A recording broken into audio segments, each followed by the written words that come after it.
Assalamualaikum warahmatullahi wabarakatuh. Selamat pagi anak-anak. Kita lanjutkan pembelajaran di pembelajaran 3 dan 4. Masih sama ya di tema 2 dan subtema 2.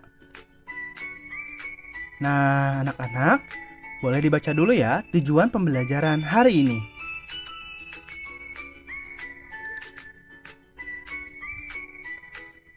Oke, kita langsung saja mulai pembelajaran hari ini.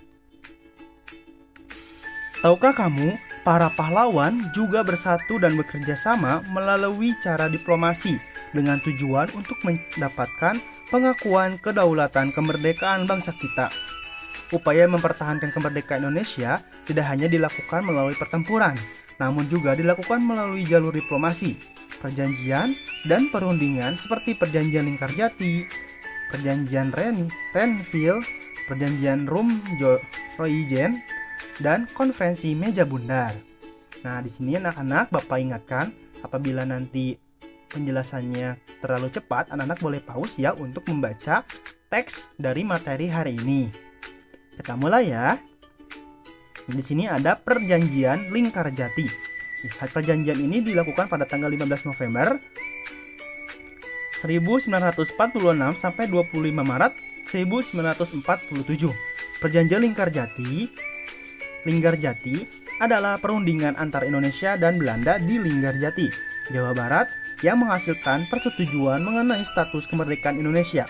Perjanjian tersebut tidak ditandatangani secara sah oleh kedua negara pada tanggal 25 Maret 1947. Nah, di sini ada ya hasil dari perundingannya. Nah, ternyata terjadi pelanggaran di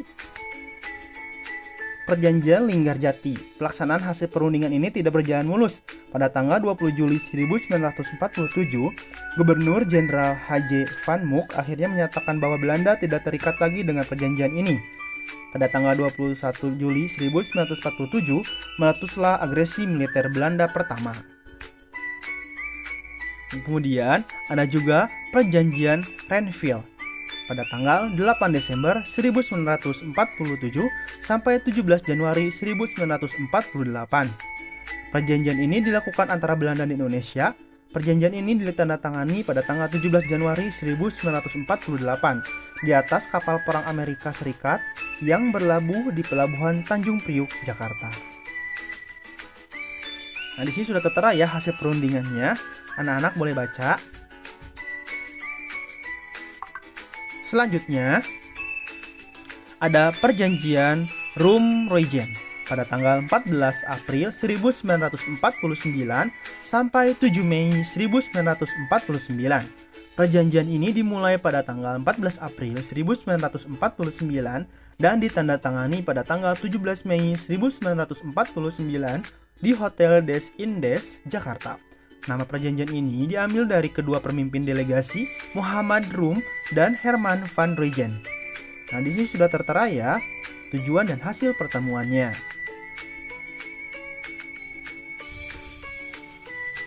Oke, setelah baca, kita lanjutkan ke konferensi meja bundar yang terjadi pada tanggal 23 Agustus 1949 sampai 2 November 1949.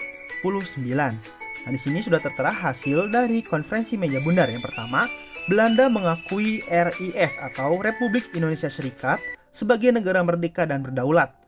Status Irian Barat diselesaikan dalam waktu setahun sesudah pengakuan kedaulatan. Yang ketiga, akan dibentuk Uni Indonesia Belanda. Keempat, RIS atau Republik Indonesia Serikat mengembalikan hak milik Belanda dan memberikan hak konsesi dan izin baru untuk perusahaan-perusahaan Belanda. Yang kelima, pengambil alihan utang Hindia Belanda oleh Republik Indonesia Serikat atau RIS. Nah, di sini kita sudah membahas tadi mengenai perjanjian perundingan yang dilakukan oleh bangsa Indonesia dalam mempertahankan kedaulatan negara kita ya. Nah, di sini ada juga upaya kita dalam mempertahankan kemerdekaan di zaman saat ini atau di kondisi saat ini. Jadi yang pertama, kita harus siap untuk membela tanah air. Dan yang kedua, selalu menjaga keutuhan bangsa Indonesia. Dan yang ketiga, menolak campur tangan atau intervensi asing. Yang keempat, melestarikan budaya bangsa. Dan yang kelima, memperkuat sistem pertahanan dan keamanan. Nah, ini merupakan beberapa bentuk dari cara kita mempertahankan kemerdekaan pada saat ini ya. Nah, sebagai pelajar mungkin salah satunya adalah dengan cara belajar dengan sungguh-sungguh. Selanjutnya, nah, makna dari mempertahankan kemerdekaan adalah bahwa setiap warga negara harus menjaga keutuhan bangsa Indonesia, menjaga kedaulatan persatuan serta kesatuan bangsa untuk mempertahankan bangsa ini dari penjajahan baik secara fisik maupun non-fisik. Jadi bahwa bangsa kita harus bisa mempertahankan apa yang sudah diperjuangkan oleh para pahlawan kita sejak dulu ya. Kita tidak boleh menyia-nyiakan hasil pengorbanan yang telah dilakukan oleh para pahlawan. Nah, anak-anak, di sini sudah ada pertanyaan untuk tugas hari ini. Anak-anak boleh kerjakan ya, 8 pertanyaan yang harus kalian jawab dengan benar.